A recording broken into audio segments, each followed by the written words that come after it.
Ruslan. Pastor Laurie does a video where he reveals some of the potential signs of the end times. Some of these are good, some of these are bad, some of these are spooky, some of these are kind of polarizing, if you will. And so we're going to be jumping into this clip. Now, you guys know I'm a sucker for end times dialogue. We have a plethora of expressions of end times in Orthodox Christianity, everything from the premillennial to the amillennial to the postmillennial. We have the rapture folks. We have the pre-tribulation, post-tribulation. There's a whole lot to the study of eschatology, man, and I enjoy all of it, all right? I enjoy all of it because I just find it interesting. Pastor Laurie is going to be talking about the signs of the times that are being revealed right now in this clip, all right? And some people hold different positions, premillennialism. Of course, you have dispensationalism. There's a whole lot to get into. I'm not going to get to define all the terms. I'll tell you guys what I think about some of this stuff, but I wanted to check this video out because I'm a huge supporter of Pastor Laurie. I feel like he is kind of like America's pastor now, if you will. All right. So let's check out this clip and see some of the things that he's talking about, and then I will give you guys my thoughts. All right. So let's check it out. There are so many signs of the times all around us, reminding us that Christ is coming. The emergence of China as a superpower. Does the Bible speak of that? I believe that it does. I would also add the lessening of the United States as a superpower. The aggressiveness and the emergence of Iran and the repeated threats against Israel spoken of in the Bible. The war in Ukraine, with statements from our world leaders about a potential Armageddon, another sign of the times. I would add to this the explosion.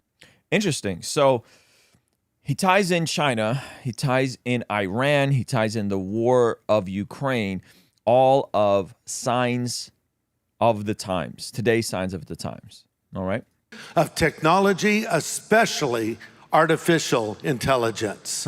I would also add the dramatic increase of drug use, decimating American cities. The Bible says in the last days there will be satanically energized times and things will go from bad to worse. Things that are happening before our eyes, the blatant pushing and promotion of immorality on every single platform, the redefinition of what a man and a woman are, including child gender mutilation, where young children think that they're transgender and the parents actually encouraging these surgeries. I mean, he's making a good case here, if I'm gonna be honest. This is some very dark stuff happening, right? When it comes to the cultural war issues, some very dark stuff happening. So I think he's making a pretty solid case here. Let's keep listening. I would add to this the aggressive marketing of this evil on mainstream platforms, including stores and streaming services.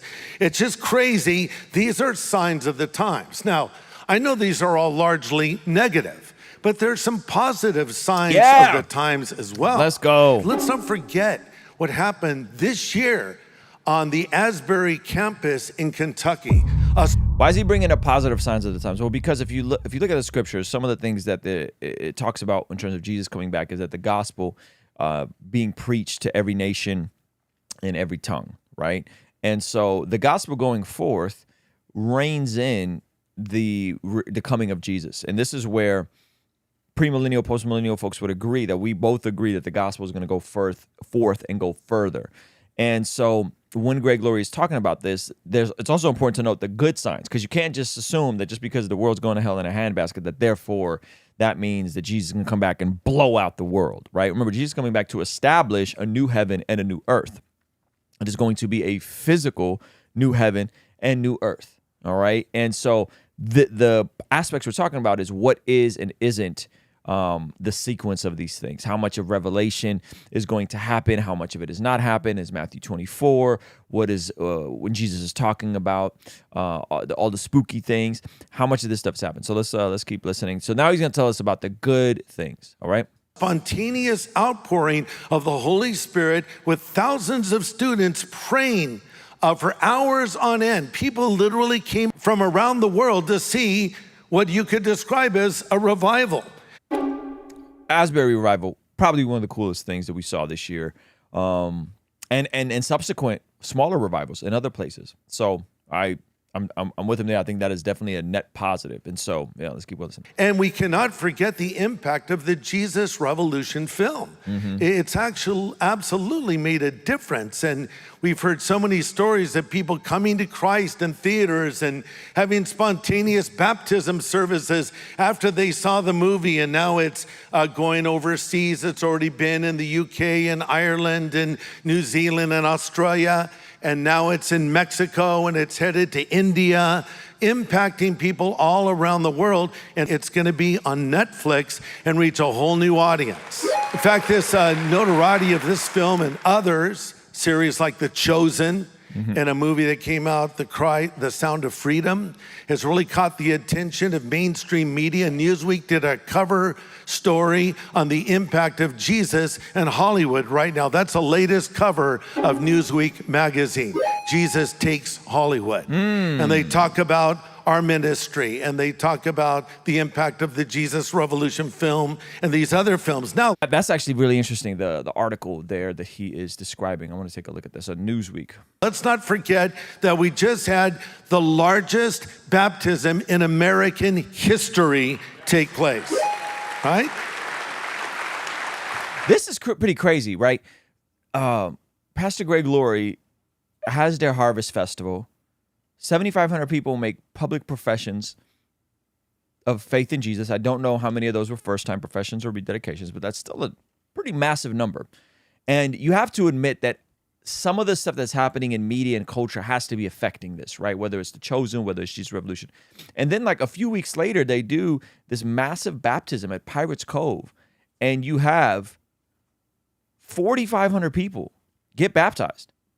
4,500 people get baptized. That's pretty amazing. 20,000 people showed up, 4,500 people were baptized. And let's also not forget that only a few weeks before, maybe a month before, there was another baptism in the same location and 4,000 people were baptized. That's a total of 8,500. Wait, they did a baptism here previously? I didn't know that. So they did two of these back to back. Wow. In the same location and 4,000 people were baptized. That's a total of 8,500 people baptized in the span of 1 month in California. Hello? That's amazing. But here's my point.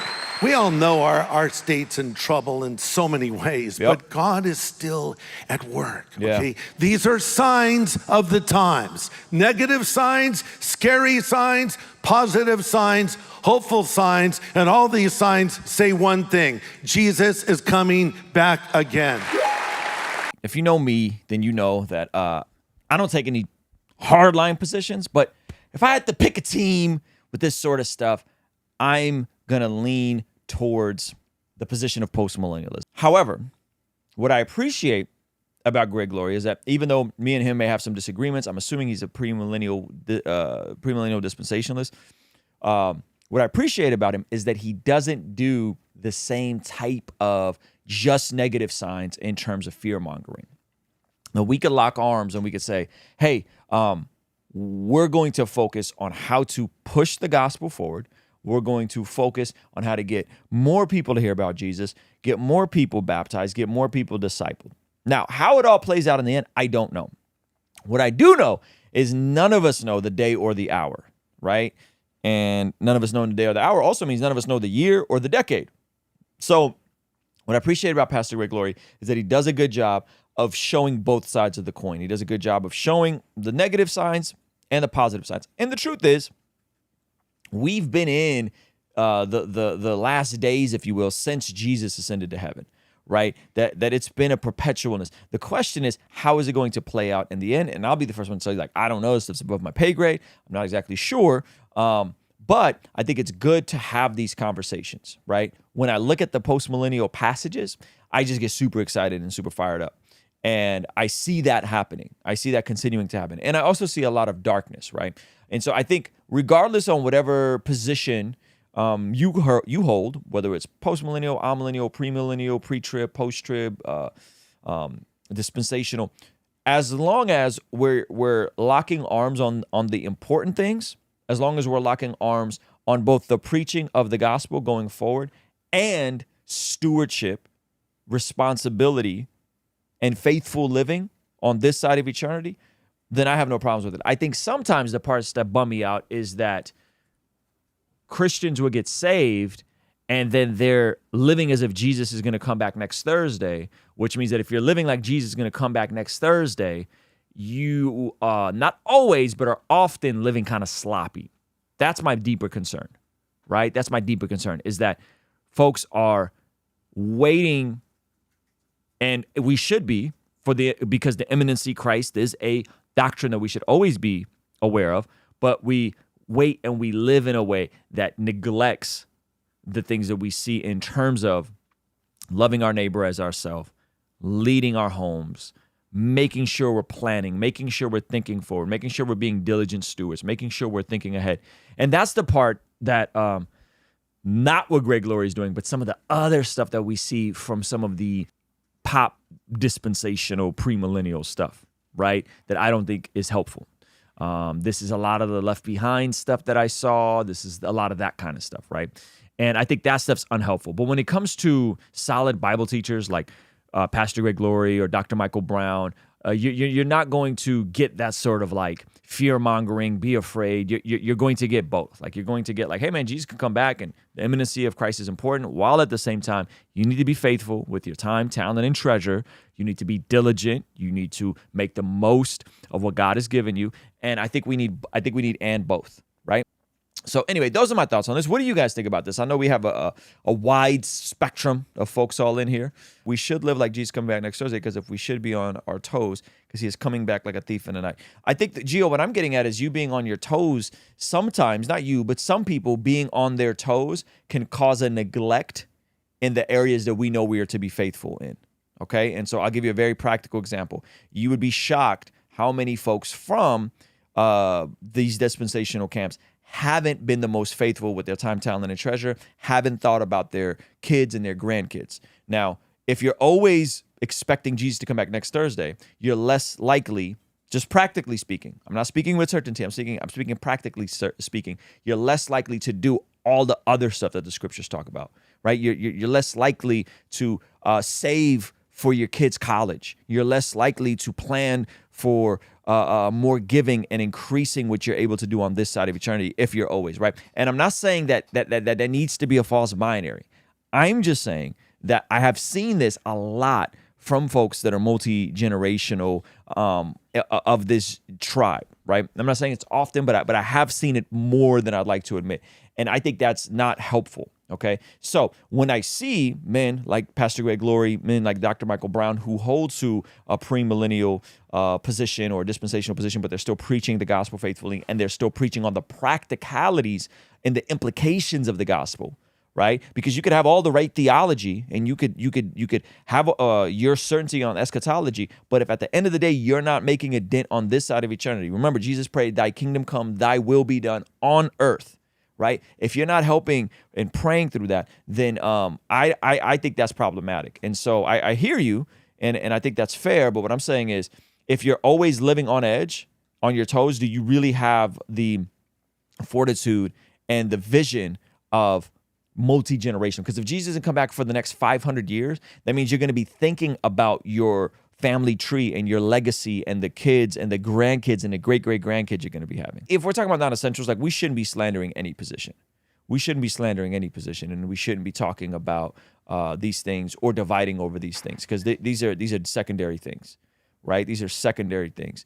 And so my heart, just to be clear, my heart, to show my hand here, my heart is always going to be young men being faithful with their time, talent, and treasure, and walking in the fullness of their relationship with Christ. And so my position is the theology that impacts that negatively, I'm going to have an issue with. And what I don't want to do is straw man dispensationalism or straw man premillennialism, just because I've seen the downstream effects be negative sometimes, right? That's not fair. right? Our friends at Genucel Skincare have exciting news to celebrate in 2023. Using Manscaped during my showers after workout has given me much more confidence. And that's where Mudwater comes in. True Classic has got your back. All thanks to the sponsor of today's video, SayMine.com. Established Titles is your opportunity to earn the title of Laird or Lady. Subject to credit approval, rates range from 7.99% APR to 19.99% APR, included 0.50% auto pay discount. If you don't want us to make ads with brands you don't care about, sign up for our online community for as little as $5 a month to keep us independent and ultimately answering to you as our boss. You get all sorts of benefits like daily replays of our after party streams, exclusive access to our Discord community, and early access to our podcast interviews, all starting for only $5 a month.